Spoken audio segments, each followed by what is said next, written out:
Well, it is good to be here today. I'd like to welcome you all here. I think this group, the large number of people here, shows the interest in what we are doing at AEMERA, and will continue to show the interest as we move forward.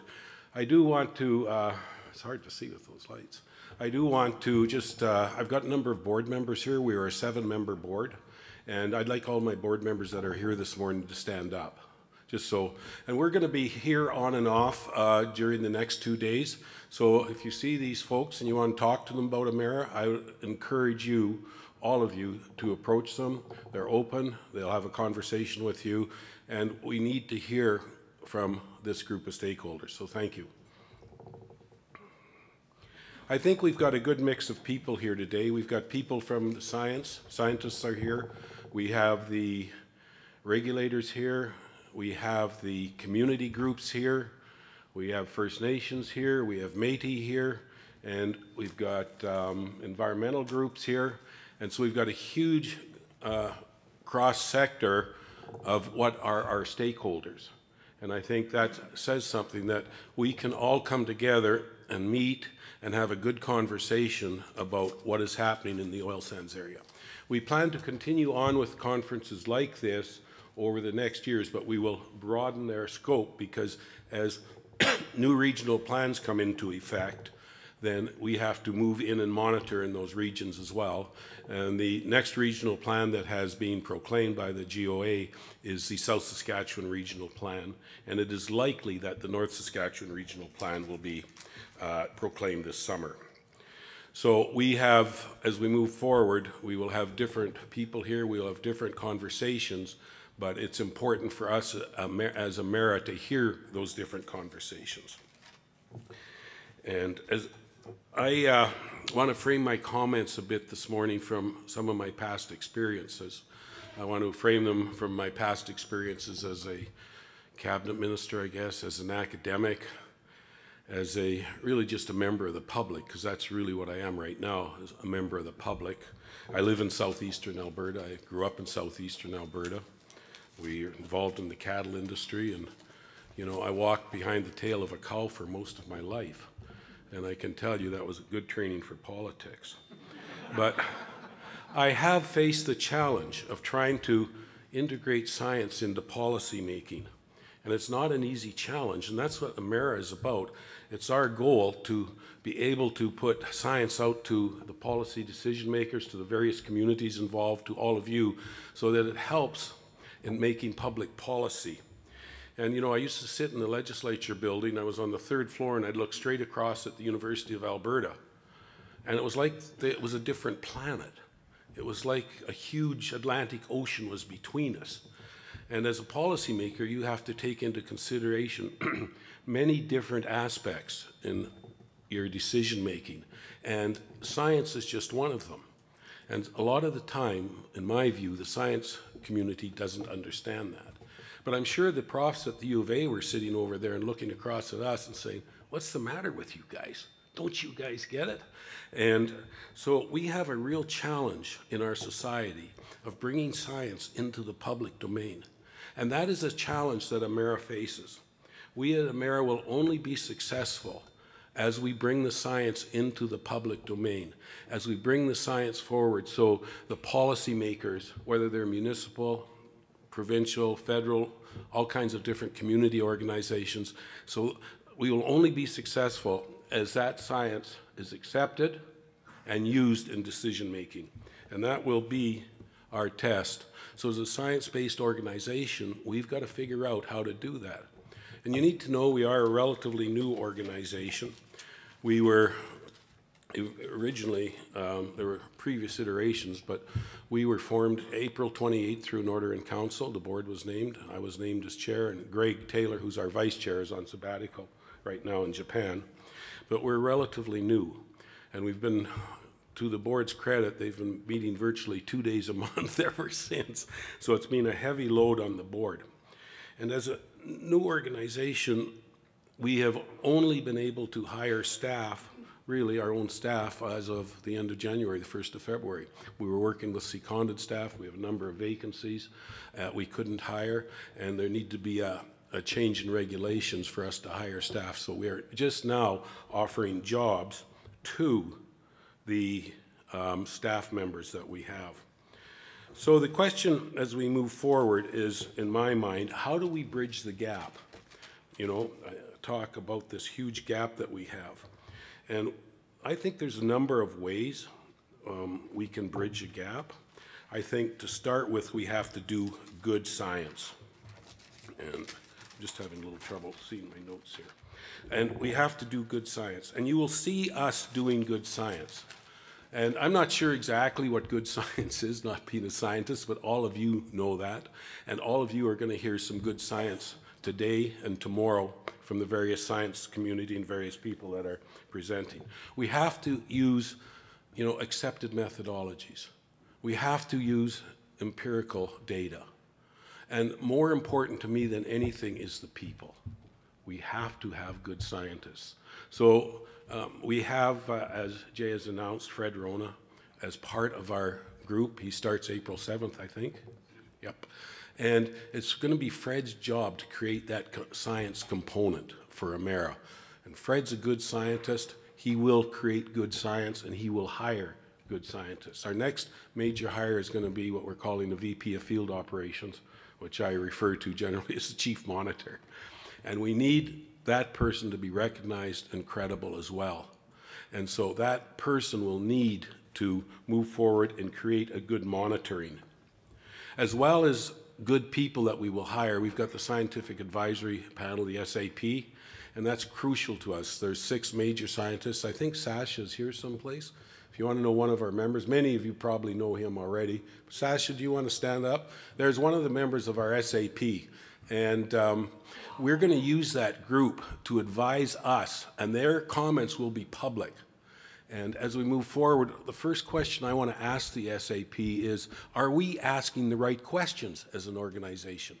Are we asking the right questions about the monitoring in the Fort McMurray area?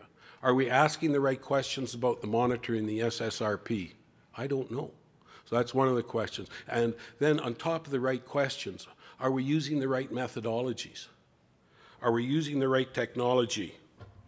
And are we measuring the right stuff? Now, stuff isn't a scientific word, but are we measuring the right stuff? So all of these things are going to be posed to the Scientific Advisory Panel.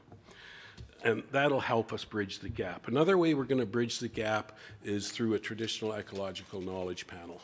We hope to have that panel in place by the end of May. And I can tell you, AEMERA is committed to having TEK, traditional ecological knowledge, right through our whole organization. We need to listen to the people, as my board member Mike Beaver says, and I hope Mike doesn't mind me quoting him, who have walked the land.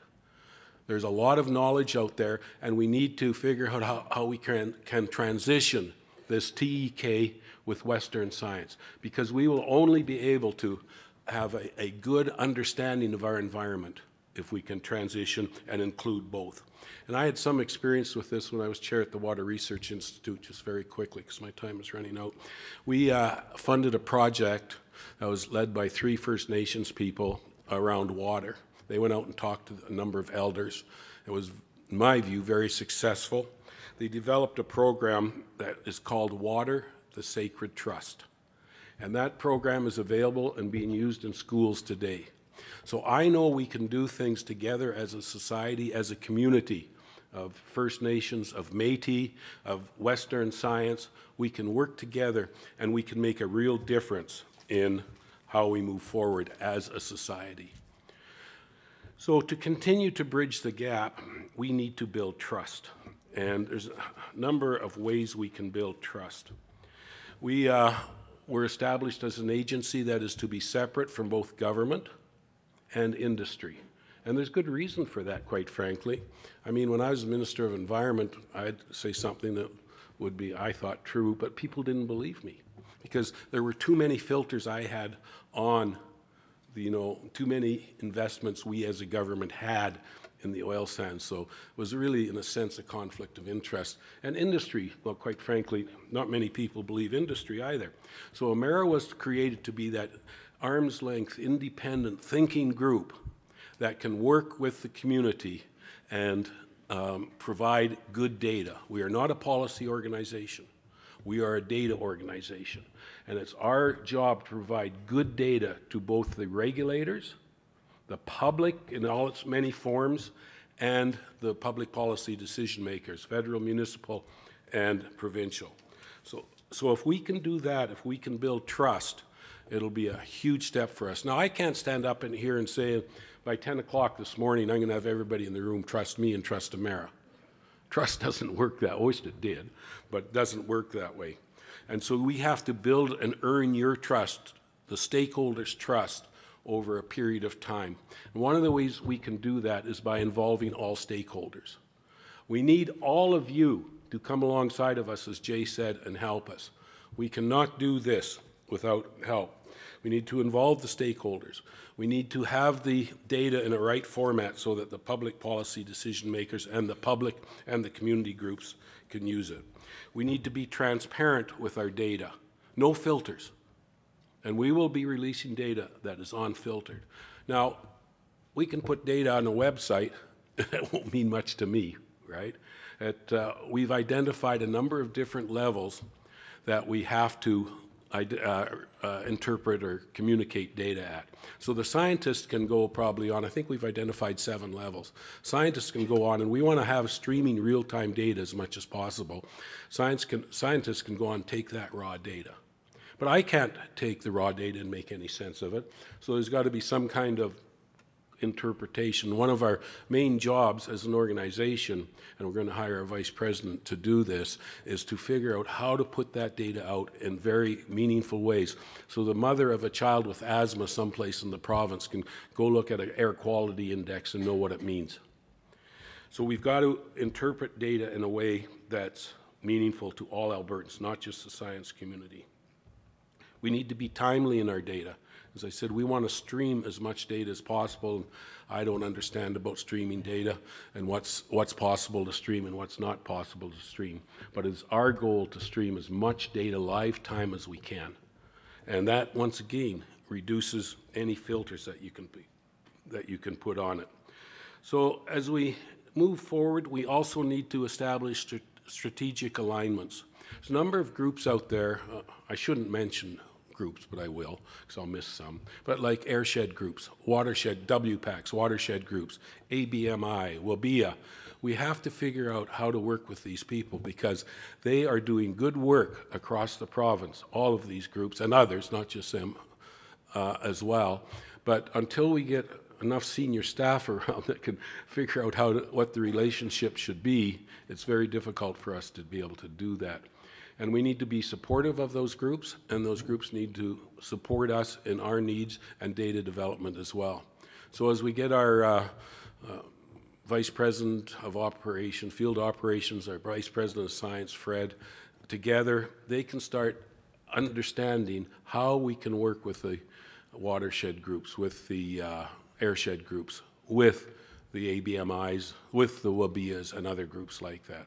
So that's going to be a big job for those folks as soon as they start, and the staff is already preparing some information for that to move forward. So I think if we can develop these strategic alignments, once again, we can develop trust. Because if we're working with you and your organization, and you're talking to us and we're talking to you, the trust will develop over time. And do we have a big job? We've got a huge job. Are we going to make mistakes? Absolutely. We're going to make mistakes. And I would argue that if we're not making mistakes, people have heard me say this before that used to work in the Department of Environment, we're not taking enough risk. You have to make mistakes or you're not taking enough risk. And we will make some mistakes, but we'll correct the mistakes because you will tell us we're making mistakes and we'll figure out how to correct the mistakes. Can we do this alone? No, we can't. We will only be successful as much as our stakeholders contribute to us and we can work with our stakeholders. And that's such an important message that we absolutely believe at the board, that we are absolutely committed to, is working with stakeholders. And we may have different relationships with different stakeholders, but we need you and we need our stakeholders to be part of us. Because it's only as a group, And we need to do this in Alberta. You're all here because you know we need to do this. But we will only be successful as an organization as our stakeholders come alongside of us and say, yeah, you're doing this thing right here, but you really screwed up there, and let's fix that. And so as we move forward, we've got to be able to count on you, all of you, every person that's here, some people that aren't here. And as we do this and start communicating in an appropriate way, the public will understand what we're doing. And as the public understands the importance of science and the importance of monitoring, I believe we will move forward tremendously as a province and as a jurisdiction. Thank you very much.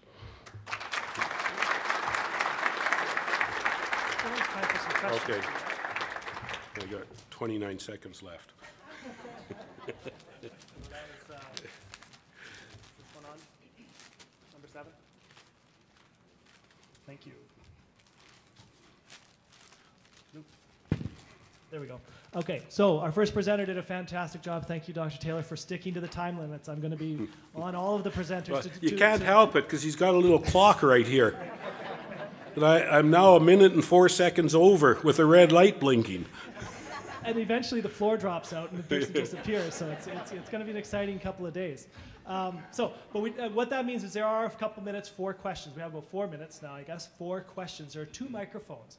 So after each of the presentations, if there are any questions, by all means, hop up to the mic if you want. You can do that. As Dr. Taylor said, the board is around for the next couple of days, on and off. You can talk to them offline if you'd like that, the board members as well.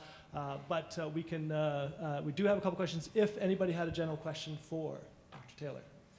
And if, okay. Morning, Dr. Taylor. These type of programs, of course, require budgets, yep. and that's a big issue in the province these days.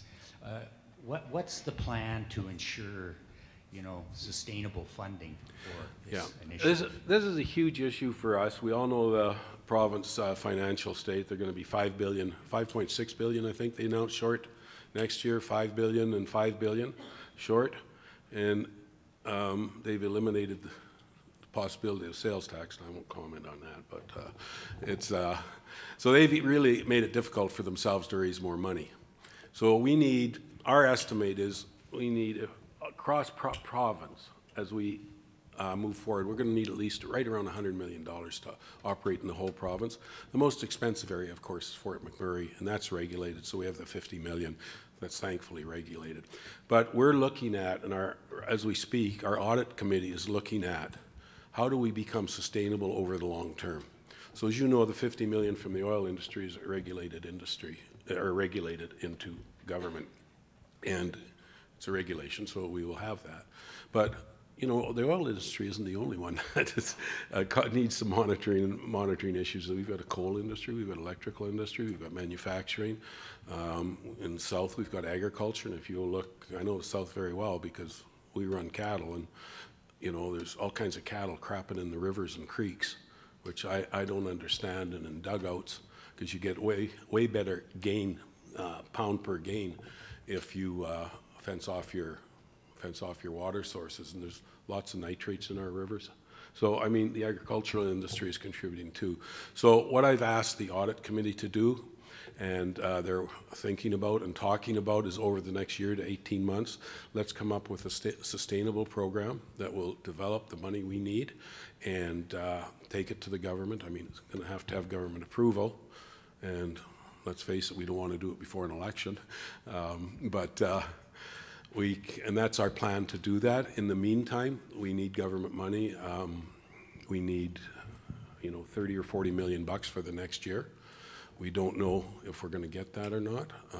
Time will tell, and so that's why we need sustainable funding, and that is separate from really a political process, and that's what we're going to develop. And I believe over time we'll get there. But I think we're going to have to be patient this next couple of years. I don't know if they're going to make cutbacks or deficit finance or what they're going to do, but I think we have to be patient and do the job with the resources that we are given. And I don't know, as I say, I don't know what resources we're going to be given, so I can't really comment on how that will affect us. And we won't know till after the budget.